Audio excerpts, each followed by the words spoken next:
अभी तो अब अपन देखने वाले हैं पीरियोडिक ट्रेंड्स के बारे में कुछ चीज़ें। तो पहले मैं तुम्हें इस वीडियो में बताऊंगा कि सच्चे ट्रेंड्स क्या हैं जो फॉलो होते हैं, ठीक है। और 90% क्वेश्चन जो होते हैं ना वो इसी से बन के आते हैं, जो चीज़ें सच में हो रही हैं।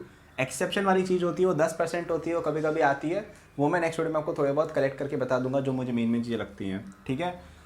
तो अब यहाँ पे थोड़ा सा ये ओवर रेटेडनेस लगती है मुझे, लोग एक्सेप्शंस को बहुत ओवर रेटेड करते हैं। कोई एक्सेप्शंस कोई बड़ी बात नहीं है, पहली बात। दूसरी बात, तो पूछा भी नहीं जाता है इतना ज़्यादा तो पूछते हैं वो नॉर्मल जो चीज़ है वही पूछी जाती है, ठीक है। लोग पता नहीं फालतू में एक्सेप्शन करते रहते हैं इनऑर्गेनिक में, ऐसा कुछ नहीं है। ये मेन चीज़ पे ध्यान दो, ये वीडियो पे ध्यान दो मेन, ठीक है।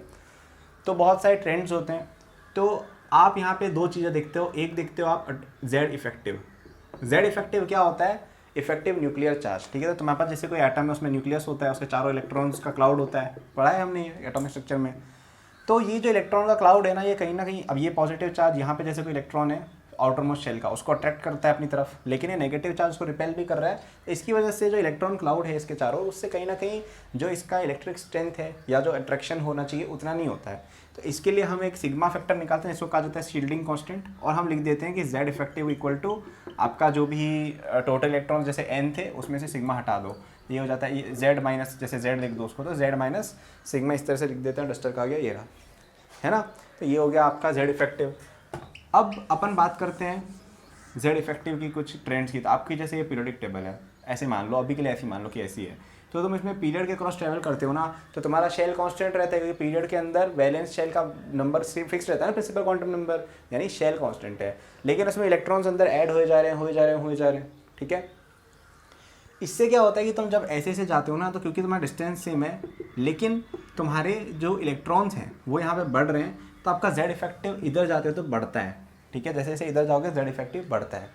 और जैसे जैसे तुम नीचे जाते हो ना, नीचे जाने पर क्या होता है, जब ग्रुप के अलॉन्ग ट्रैवल करते हो ना नीचे, तब क्या होता है कि आपके इलेक्ट्रॉन्स तो बढ़ रहे हैं, लेकिन आपका ये जो शेल है वो भी चेंज हो जा रहा है पूरा का पूरा, क्योंकि पीरियड चेंज हो रहा है। तो ये दोनों फैक्टर कैंसिल हो जाते हैं, तो आप कह सकते हो कि जेड ऑलमोस्ट कांस्टेंट रह जाता है, ठीक है, जब नीचे जाते हो।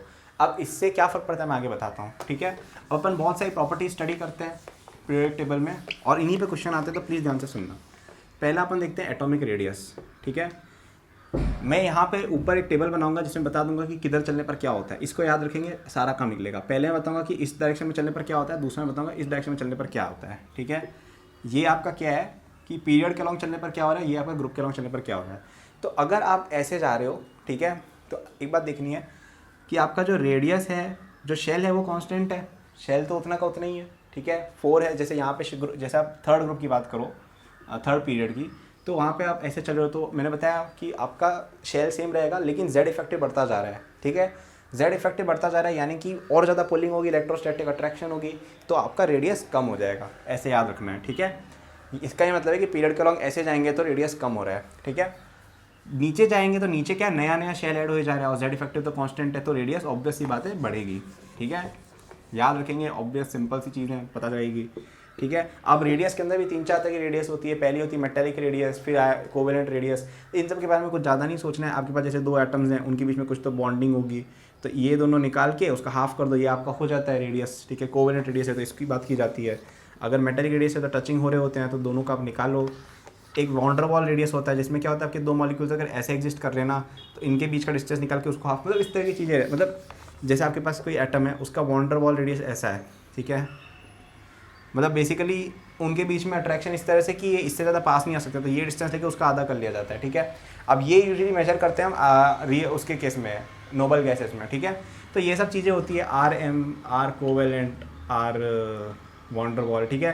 तो ये सब चीज़ों के बारे में बहुत डिटेल में जाना पसंद नहीं करूँगा, ठीक है, क्योंकि ये चीज़ें कोई काम की नहीं है, काम की चीज़ है ये। तो आपको ये सब पढ़ना है, प्लीज़ NCERT में देखिए, बहुत अच्छी इन्फॉर्मेशन है। लेकिन अगर आपके पास टाइम कम बचा है तो उस सब पे नहीं जाओ तो भी अच्छा ही है। अगर तुम्हारे पास 1 साल बचा है, बहुत टाइम बचा है, तो बिल्कुल NCERT पढ़नी चाहिए। तुम्हें पता होना चाहिए कि RM क्या होता है, R कोवेलेंट क्या होता है, और R वैन डर वाल क्या होता है। फिर अपन देखते हैं आयनाइजेशन एनर्जी। आयनाइजेशन एनर्जी मैंने बताई थी क्या होती है एटॉमिक के अंदर, कि आपका जो आउटर मोस्ट इलेक्ट्रॉन है, आपको उसको उठा के बाहर फेंकना है, ये होता है आयनाइजेशन एनर्जी। अब लॉजिकली सोचते हैं, ठीक है, अगर तुम ऐसे जा रहे हो, ठीक है, तो तुम्हारा रेडियस कम हो रहा है, ठीक है, और जेड इफेक्टिव बढ़ रहा है। इसका क्या मतलब हुआ कि तुम्हारा ये जो इलेक्ट्रॉन है, और देखो एक बात तुम्हें याद होगी कि मैंने बताया कि फोर्स ऑफ इलेक्ट्रिक जो होता है ना, वो Q/R² के प्रोपोर्शनल होता है। मतलब चार्जेस जो होते हैं ना उसके प्रोपोर्शनल होता है, और रेडियस के इन्वर्सली प्रोपोर्शनल होता है। तो अब हम देखते हैं कि हम इधर जब जा रहे हैं तो रेडियस कम हो रही है, मैंने बताया था, ठीक है, तो रेडियस कम हुई यानी फोर्स बढ़ा उसकी वजह से, और चार्ज भी आपका बढ़ रहा है, जेड इफेक्टिव बढ़ रहा है इधर जाने पर पीरियड के अलॉन्ग, तो आपका क्यू भी बढ़ रहा है और आर भी कम हो रहा है, यानी कि एफ बढ़ जाएगा। यानी कि जो आप जैसे जैसे इधर जाओगे ना, इलेक्ट्रॉन और ज़्यादा अट्रैक्ट होगा न्यूक्लियस की तरफ, यानी कि उसको बाहर फेंकना हो जाएगा और ज़्यादा मुश्किल, यानी कि आयनाइजेशन एनर्जी बढ़ जाएगी। क्यों? क्योंकि आपको एक इलेक्ट्रॉन बाहर भेजने के लिए बहुत ज़्यादा मेहनत करनी पड़ेगी। अब जैसे अपन नीचे आते हैं, ठीक है, ग्रुप के अलॉन्ग ट्रैवल करेंगे, ग्रुप के अलॉन्ग ट्रैवल करेंगे, जेड इफेक्टिव कांस्टेंट है, यानी चार्ज तो कांस्टेंट है आपका, उससे भी फर्क पड़ा नहीं, डिस्टेंस से पड़ेगा। अब जैसे जैसे नीचे जाते हो रेडियस बढ़ती है, रेडियस बढ़ रही है यानी अट्रैक्शन कम हो रही है, अट्रैक्शन कम हो रही है यानी कि क्या, आयनाइजेशन के लिए कम एनर्जी देनी पड़ेगी, तो आई आपकी कम हो जाएगी। ठीक है, ध्यान से सुनो, ऐसा है लॉजिकल पॉइंट से एकदम ओके। अब जैसे अपन बात करते हैं इलेक्ट्रॉन गेन एंथैल्पी की, ठीक है, इलेक्ट्रॉन गेन एंथैल्पी क्या होती है? इलेक्ट्रॉन गेन एंथैल्पी ये होती है कि आपने जैसे कोई एलिमेंट लिया, ठीक है, उसके अंदर आपने इलेक्ट्रॉन ऐड किया तो कितनी एनर्जी रिलीज हो रही है। अब यहाँ पे बड़ा कंफ्यूजन रहता है बच्चों को, कंफ्यूजन क्या रहता है कि कभी इसका साइन पॉजिटिव होता है, कभी नेगेटिव होता है, कभी क्या होता है, कभी क्या होता है, ठीक है। और यहाँ पे इसी को एक इलेक्ट्रॉन एफिनिटी भी नाम दिया जाता है। तो अब मैं बताता हूँ इसका लफड़ा क्या है। देखो, ज़्यादातर चीज़ों में जब तुम इलेक्ट्रॉन ऐड करते हो ना, ठीक है, इलेक्ट्रॉन जब तुम ऐड करते हो किसी स्पीशीज़ में, ज़्यादातर केसेस में एनर्जी रिलीज होती है, ठीक है, जब आप नॉन मेटल्स वगैरह की बात करो तो। लेकिन और वो जो एनर्जी रिलीज होती है तो इसका मतलब उसकी एंथैल्पी नेगेटिव में होगी। अब कंफ्यूजन होता है कि नेगेटिव को कंसिडर करेंगे पॉजिटिव, क्योंकि नेगेटिव में कोई चीज़ कम हो रही है, इसका ये मतलब होता है कि उसका मैग्नीट्यूड और ज़्यादा हो रहा है, ठीक है, तो समझ लो नेगेटिव की वजह से फ़र्क पड़ता है। तो अपन क्या बोलते हैं कि एक इलेक्ट्रॉन एफिनिटी टर्म होता है जो कुछ भी नहीं होता है, इसका मॉड होता है, ठीक है, तो उसमें पॉजिटिव एकदम बात होगी, तो अपन एकदम लॉजिकल बात करेंगे, ठीक है। तो आप ये देखो कि आप जैसे पीरियड के अलॉन्ग चल रहे हो, ठीक है, तो आप जैसे जैसे इधर जा रहे हो तो आपका जो इलेक्ट्रॉन है, आपका जो शेल है वो छोटा होता जा रहा है, रेडियस कम हो रहा है और जेड बढ़ता जा रहा है, यानी कि ये इलेक्ट्रॉन को अट्रैक्ट करने की टेंडेंसी रखेगा जो भी एटम है। तो आप इसको इलेक्ट्रॉन भेज रहे हो तो और तेज़ी से इसकी तरफ आएगा, तो इसको इधर जैसे जैसे जाओगे ना, इसको इलेक्ट्रॉन की तरफ अट्रैक्शन बढ़ेगा, मतलब अट्रैक्ट होगा एकदम इलेक्ट्रॉन्स की तरफ, यानी कि इलेक्ट्रॉन की तरफ एफिनिटी बढ़ रही है। तो अपन क्या बोलेंगे कि इलेक्ट्रॉन एफिनिटी बढ़ गई, ठीक है। और इलेक्ट्रॉन ई जो होता है इसका नेगेटिव होता है कि फिर भी हम ऐसा बोलते हैं कि इलेक्ट्रॉन गेन एंथैल्पी इसकी बढ़ रही है, मतलब कि ज़्यादा एनर्जी रिलीज होगी। अब वो माइनस में ज़्यादा एनर्जी रिलीज होगी, जैसे पहले अगर -100 हो रही थी ना नॉर्मल एटम में, तो इसमें -500 होगी। तो अब कहने को तो ये कम है इससे, क्योंकि नेगेटिव में ज़्यादा है, लेकिन अपन बोलते हैं एब्सोल्यूट वैल्यू की बात करते हैं, ठीक है। तो एक बार तुम एनसीईआरटी में प्लीज़ और रीड करना, उसमें तुम्हें और क्लैरिटी आएगी इलेक्ट्रॉन एफिनिटी क्या होता है, ईजी क्या होता है, ठीक है। बट अपन को लॉजिकली समझ में आना चाहिए बढ़ने का मतलब क्या है, ठीक है, बाकी वो प्लस माइनस तो होता रहेगा। ये हुई एक बात। अब अपन जैसे से नीचे जाते हैं ना ग्रुप में, तो उसमें भी क्या होता है वो देखते हैं। ग्रुप में आप नीचे जा रहे हो, जेड तो कांस्टेंट है, तो चार्ज का तो कोई फर्क पड़ा नहीं, रेडियस बढ़ गया। अब रेडियस अगर बढ़ गया तो इलेक्ट्रॉन को खींचने के लिए आपका डिस्टेंस ज़्यादा होगा, यानी कि फोर्स कम होगा, यानी कि अट्रैक्ट करने की टेंडेंसी कम रहेगी, तो इलेक्ट्रॉन गेन एंथैल्पी आपकी कम होती है जैसे जैसे आप नीचे जाते हो, ठीक है। अब बात करते हैं इलेक्ट्रोनेगेटिविटी की। इलेक्ट्रोनेगेटिविटी क्या होता है? इलेक्ट्रोनेगेटिविटी वैसे इससे काफ़ी रिलेटेड चीज़ आप कह सकते हो। इलेक्ट्रोनेगेटिविटी क्या होता है कि आपके पास जैसे कोई बॉन्ड है, ठीक है, जैसे आपने कोई केमिकल बॉन्ड बना रखा है जो हम अगले बार पढ़ेंगे। तो केमिकल बॉन्ड में क्या होता है, जैसे HCl मॉलिक्यूल है, तो इसमें एक Cl मॉलिक्यूल एक H मॉलिक्यूल आपस में जुड़ जाते हैं। तो इलेक्ट्रोनेगेटिविटी क्या होती है कि ये जो Cl है ना, ये इलेक्ट्रॉन को खींचने की टेंडेंसी रखता है ज़्यादा, मतलब ये थोड़ा ताकतवर इलेक्ट्रॉन की तरफ खींच लेता है। तो ये टेंडेंसी कि आप ज़्यादा इलेक्ट्रॉन्स को अपनी तरफ अट्रैक्ट कर पा रहे हो, इसको कहा जाता है electronegativity of that species, okay. तो अगर हमारे पास जैसे Cl है, ये काफ़ी इलेक्ट्रोनेगेटिव होता है, फ्लोरीन है काफ़ी इलेक्ट्रोनेगेटिव होता है, तो वो सब होता है, ठीक है। तो आप ये देखो कि आप इलेक्ट्रॉन ज़्यादा कब खींच पाओगे, जब आपका रेडियस छोटा है, जब आपका चार्ज ज़्यादा है। क्यों? क्योंकि वो दोनों फेवर करते हैं कि आपका फोर्स ऑफ अट्रैक्शन ज़्यादा हो। तो वो कब ज़्यादा होगा, जब आप पीरियड के लॉन्ग जाओगे। तो पीरियड के लॉन्ग जाते तो इलेक्ट्रोनेगेटिविटी बढ़ती है। नीचे जाओगे तो चार्ज तक बराबर है, लेकिन रेडियस कम हो रहा है, यानी इलेक्ट्रॉन खींचने की टेंडेंसी कम, यानी कि आपकी इलेक्ट्रोनेगेटिविटी कम होगी, ठीक है। मोस्टली यही 4 चीज़ें पूछी जाती हैं, और कोई चीज़ नहीं आती है। रेडियस का याद रखेंगे, इलेक्ट्रॉन आयनाइजेशन एनर्जी याद रखेंगे, इलेक्ट्रॉन गेन एंथैल्पी याद रखेंगे, और इलेक्ट्रोनेगेटिविटी याद रखेंगे, ठीक है। इसमें रेडियस के अलावा सारी चीज़ों में एक ही चीज़ हो रही है। रेडियस केवल ऐसी चीज़ जो नीचे जाने पर कम हो रहा है और इधर जाने पर बढ़ रहा है, बाकी सारी चीज़ें इधर जाने पर कम होती है और पीरियड के लॉन्ग बढ़ती हैं, ठीक है। केवल ये याद रख सकते हो। तो केवल ये टेबल याद रखी ना, तुम ज़्यादातर क्वेश्चन बना के आ जाओगे चैप्टर के, ठीक है। ये हुई एक बात। अब अपन देखते हैं कि इससे रिलेटेड कुछ और कंडीशंस होती है। अब ये मेन चीज़ है। अब एक बात है जैसे मेटालिक कैरेक्टर, ठीक है। मेटालिक कैरेक्टर क्या होता है? मेटालिक कैरेक्टर ये होता है कि आपका जो इलेक्ट्रॉन, आपका जो स्पीशीज़ है, मेटल्स क्या करते हैं, जैसे Na है, Na क्या करता है, Na++ इलेक्ट्रॉन, ये बेसिकली इलेक्ट्रॉन रिलीज कर देता है, ठीक है। ये होता है आपका मेटालिक बिहेवियर। तो अब यहाँ पे आप ये देखिए कि आपको अगर इलेक्ट्रॉन रिलीज करने की कंडीशन क्या है कि आपको इलेक्ट्रॉन की तरफ होल्डिंग कम करनी है, यानी कि आपका आयनाइजेशन एनर्जी कम होना चाहिए, क्योंकि आप ताकि इजीली इलेक्ट्रॉन रिलीज कर पाओ। तो मेटेलिक कैरेक्टर तब बढ़ेगा जब अपनी आयनाइजेशन एनर्जी कम हो रही है, ठीक है। आयनाइजेशन एनर्जी कम किधर हो रही है, इधर और इधर। तो जैसे जैसे आप पीरियड में इधर जाते हो तो आपकी मेटेलिक कैरेक्टर बढ़ती है, जो समझ में भी आता है। जैसे सोडियम ज़्यादा अच्छा मेटल है तो वो फर्स्ट ग्रुप में, फ्लोरीन वगैरह मेटेलिक नहीं नॉन मेटेलिक है तो वो उस साइड है, ठीक है। और जैसे आप नीचे जाते हो, जैसे सोडियम से अच्छा आपका ये हो गया नीचे वाले, जैसे फ्रेंशियम हो गया, सीजियम हो गया, बेटर मेटल्स हैं। तो ये एक ट्रेंड हो गया मेटेलिक बिहेवियर का, ठीक है। उल्टा नॉन मेटेलिक के लिए उल्टा कर दो, नॉन मेटेलिक के लिए इधर जाओ और ऊपर जाओ। जैसे फ्लोरीन सबसे बढ़िया नॉन मेटल हो गया अपना, इस तरह की बातें, ठीक है। तो मेटेलिक कैरेक्टर की बात होगी। कोवैलेंट कैरेक्टर मेटेलिक कैरेक्टर का बिल्कुल उल्टा टाइप्स, ठीक है। कोवैलेंट कैरेक्टर क्या होता है कि आपका जो स्पीशीज है कितना कम मेटेलिक है। मेटेलिक कम कब होगा, जब वो ज़्यादा, मतलब सॉरी कोवैलेंट कब होगा, जब मेटेलिक कम होगा। तो उसके हिसाब से देख लो नॉन मेटेलिक बिहेवियर, देख लो किधर ज़्यादा है, ठीक है। इस तरह। और एक और चीज़ बताता हूँ, एक चीज़ होती है फजान्स रूल, ठीक है। फजान्स रूल क्या कहता है, हाँ, फजान्स रूल ये कहता है कोवैलेंट कैरेक्टर बताने के लिए कि तुम्हारा जो कोवैलेंट कैरेक्टर होता है ना, it is proportional to charge, ठीक है, and it is proportional to, inversely proportional to radius, जो सिमिलर ही है, जो मैंने तुम्हें पहले बताया था, ठीक है। तो तुम्हारी स्पीशीज जैसे जैसे बड़ी होगी ना तो वो नॉन मेटेलिक बनती जाती है, सॉरी तुम्हारी स्पीशीज जैसे जैसे छोटी होगी ना वो नॉन मेटेलिक बिहेवियर शो करने लग जाती है, और जैसे जैसे उसका चार्ज बढ़ता है, इलेक्ट्रोनेगेटिव बढ़ती है, वो मेटेलिक नॉन मेटेलिक बन जाती है, ठीक है। तो सिंपल सी चीज़ है, सब लॉजिकली कनेक्ट हो रहा है। अब बच्चे क्या करते हैं, ये याद रखते हैं, ये याद रखते हैं, ये याद रखते हैं, फिर ये भी याद रखते हैं, फिर नॉन मेटेलिक का अलग याद रखते हैं, ऑक्सीडाइजिंग नेचर का अलग याद रखते हैं, रिड्यूसिंग नेचर का अलग याद रखते हैं, पता नहीं। अब यहाँ पे ऑक्सीडाइजिंग नेचर, रिड्यूसिंग नेचर भी पता चल रहा है, ठीक है। ऑक्सीडाइजेशन रिडक्शन क्या होता है मैं आगे बताऊँगा, बट कुछ होता है, ठीक है। तो अभी के लिए आप ये याद रखेंगे, मेटल्स बाय डिफ़ॉल्ट रिड्यूसिंग होते हैं और नॉन मेटल्स ऑक्सीडाइजिंग होते हैं, ठीक है। तो आपका रिड्यूसिंग नेचर का जो ट्रेंड है वो मेटेलिक ट्रेंड के बिल्कुल सेम रहेगा। जहाँ पे मेटेलिक ट्रेंड बढ़ रहे हैं वहाँ पे रिड्यूसिंग ट्रेंड भी बढ़ जाएगा, जहाँ पे नॉन मेटेलिक ट्रेंड बढ़ रहा है वहाँ पे ऑक्सीडेशन का ट्रेंड भी बढ़ जाएगा, ठीक है।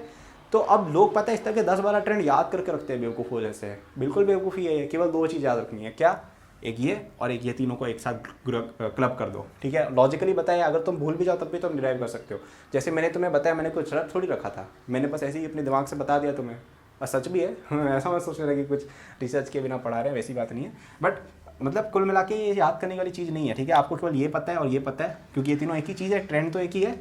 और फिर आपको ये पता है कि कोवैलेंट कैरेक्टर से कैसे लिंकिंग होती है, ऑक्सीडेशन नेचर से कैसे लिंकिंग होती है, ठीक है, मेटेलिक कैरेक्टर से किस तरह लिंकिंग होती है। तो आप कर सकते हो सॉल्व, कोई बड़ी बात नहीं है, ठीक है। फिर आता है एसिडिक स्ट्रेंथ, बेसिक स्ट्रेंथ, ठीक है। एसिडिक स्ट्रेंथ कैसे पता चलती है, एसिडिक स्ट्रेंथ क्या होता है देखते हैं अपन। एसिडिक स्ट्रेंथ क्या होता है कि आपका जैसे कोई स्पीशीज़ है वो H+ रिलीज कर दे, ये होता है एसिडिक स्ट्रेंथ।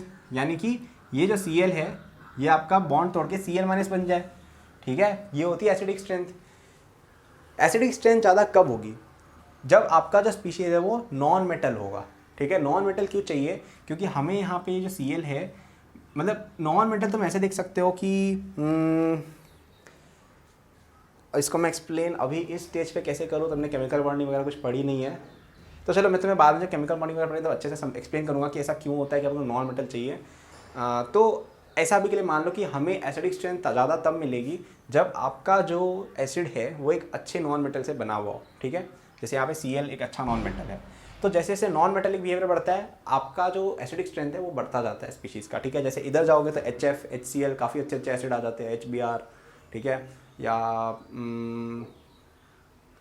हाँ इधर इस साइड एसिड्स रहते हैं मोस्टली, ठीक है। अब आप जैसे अब एसिडिक स्ट्रेंथ में वही है कि नॉन मेटेलिक ऑर्डर लगा दो, तो जैसे जैसे नीचे जाओगे एसिडिक स्ट्रेंथ कम होगी, ऊपर जाओगे तो एसिडिक स्ट्रेंथ ज़्यादा होगी, ठीक है।